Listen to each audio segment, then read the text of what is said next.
Representante por la provincia de Santa Elena, él se refirió a algunos logros alcanzados por varios Buenos personajes días, ilustres, Ecuador. decía, del Buenos país. días, Presidenta. Buenos días, Avanza el compañeros debate de este asambleístas. proceso de Desde febrero sustanciación de de este juicio año político, si se procede o no. reposaron en Hoy el esta Pleno asamblea los decide. pedidos En el realizados uso por de la mis palabra, el colegas asambleísta Walter para Gómez, proceder al legislador por la enjuiciamiento provincia del político Guayas. de Escuchemos. las y los consejeros del Consejo de Participación Ciudadana, Sofía Almeida, David Rosero, Juan Javier Dávalos, Ivette Estupiñán, María Fernanda Rivadeneira, Francisco Bravo y Hernán Ulloa. Y es debido a la crisis política e institucional que se manifestó por la imposibilidad de definir a los titulares de la Contraloría General del Estado, de la Defensoría del Pueblo, de la Procuraduría, de la Defensoría Pública, del COPISA e inclusive del propio Consejo de Participación Ciudadana. Este es el resultado de una consulta popular mañosa y amañada, impulsada por el traidor y hoy prófugo Lenín Moreno y sus amigos en el 2018, los cuales permitieron que un hombre con avaricia desenfrenada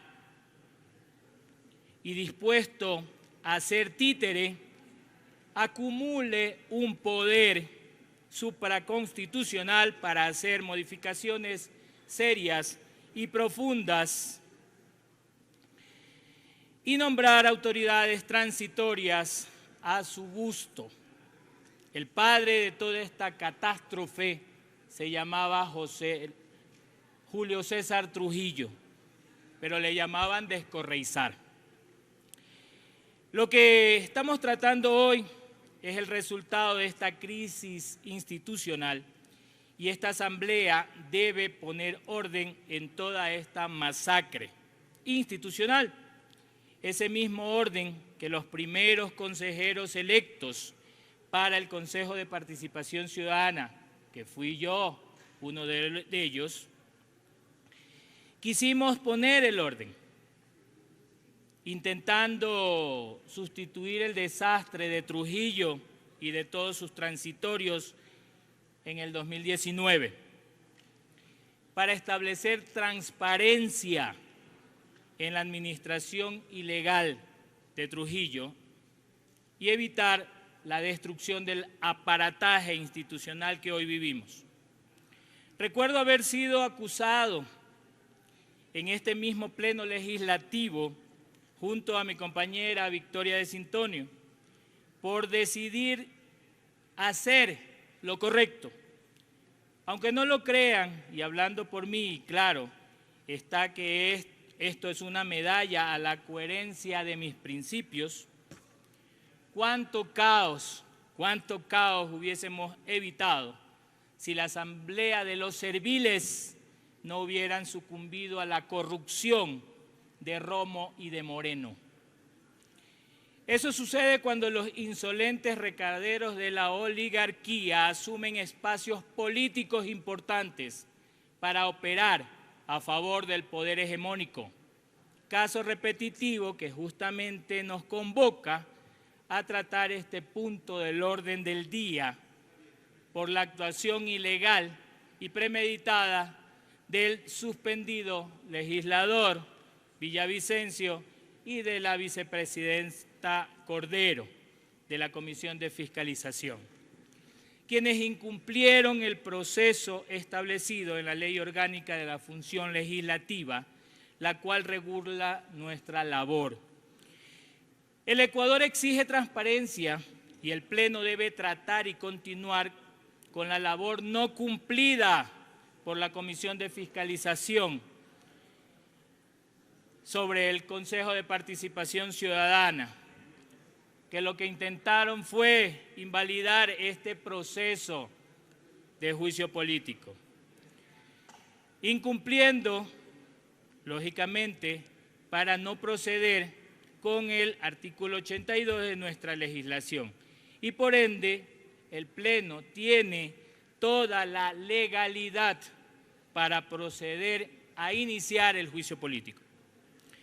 Cabe recalcar o recordar los diferentes cuestionamientos sobre los que se basa el examen político a dichos sujetos de control y por los cuales considero que debe determinarse mediante juicio político en contra de los consejeros y consejeras Hernán Ulloa, María Fernanda Rivadeneira, Ibede Estupiñán y Francisco Bravo, toda vez que se ha probado el incumplimiento de funciones de estos funcionarios. Primero, la vulneración al artículo 82 de la Constitución sobre seguridad jurídica, cuando procedieron a reformar el reglamento para elegir al Contralor General del Estado. La seguridad jurídica implica la existencia de normas previas, claras, públicas y aplicadas por las autoridades competentes. Al respecto, recordemos que el 29 de septiembre del 2021, cuando se encontraba vigente el reglamento de designación de la máxima autoridad de la Contraloría General del Estado, aprobado el 18 de julio del 2021, se convocó a la Comisión Ciudadana de Selección para dicho concurso, que contaba con las normas que regulaban los parámetros de calificación de los postulantes. Sin embargo, en enero del 2022, algunos de los consejeros cuestionados en este posible juicio político mocionan un cambio tardío al reglamento, en ese entonces vigente y en medio de su aplicación. El 14 de febrero del 2022 se presenta un nuevo reglamento en el cual ni siquiera constan los parámetros de selección para los comisionados. Finalmente, el 9 de marzo del 2022, el Pleno del Consejo de Participación, con los votos de los consejeros Ulloa, Rivadeneira, Bravo y Estupiñán, aprueban la reforma y codificación del reglamento, y esto a la saciedad es incumplimiento de sus funciones como consejeros de la función de transparencia y control social. El segundo cuestionamiento, la falta de transparencia en el proceso de designación del cargo de superintendente de ordenamiento territorial. Esta causal fue demostrada con la afirmación del doctor Fausto Lupera, quien participa en audios y acepta la existencia de diálogos mantenidos entre él y la consejera Estupiñán. También entre la mencionada consejera con la ingeniera Ginela Jácome, postulante a primera autoridad de la Superintendencia de Ordenamiento Territorial. Y esto, aparte de ser ilegal, es amoral, con una falta de ética abismal y, lógicamente, el incumplimiento de sus funciones como consejera del Consejo de Participación Ciudadana. El artículo 80 de la Ley Orgánica de la Función Legislativa dispone que en todas las etapas del enjuiciamiento político se respetará el debido proceso y las demás garantías y derechos constitucionales. En este sentido, y sustanciadas las pruebas en la comisión pertinente, puedo indicar que no se determinan responsabilidades políticas por parte de los consejeros y consejeras acusados de los otros cargos.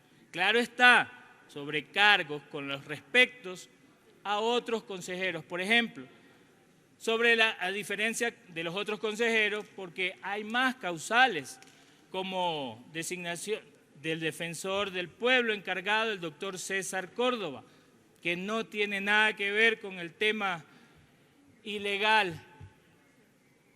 No puede ser designado como defensor. ¿Por qué?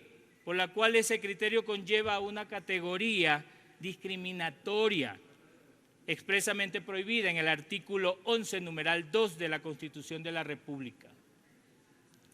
Falta tiempo para citar otras causales que nos motivan a apoyar este enjuiciamiento, como el utilizar, como el caso del señor Ulloa, códigos para torcer la ley y apropiarse de la presidencia del Consejo de Participación Ciudadana, o en contubernio con la fuerza pública y no permitir el ingreso a los consejeros que no eran gobiernistas y con ello tomarse a la fuerza las instalaciones del Consejo de Participación.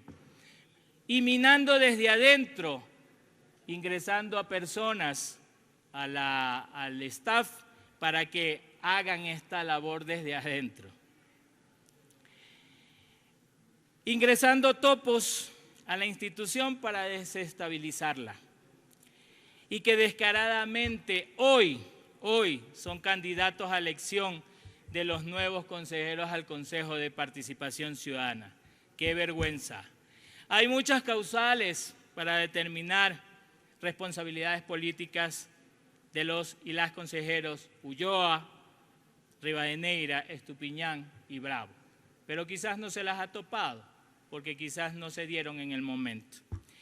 Lo que se ha hecho con este país no tiene nombre y debe ser resuelto urgentemente. Hoy nos corresponde a nosotros, compañeros legisladores, hacer nuestra parte y sancionar a los atrasapueblos y sus representantes en el Estado aupados por un gobierno mediocre y asesino. Por estas razones, mi bancada UNES, la de la Revolución Ciudadana, apoyaremos la resolución de llevar a juicio político a 4 de los 7 consejeros o integrantes de esta noble institución, que solo fue creada para que el pueblo tenga voz y se beneficie de sus funciones. Muchas gracias, Presidenta. A usted, señor asambleísta. Tiene la palabra.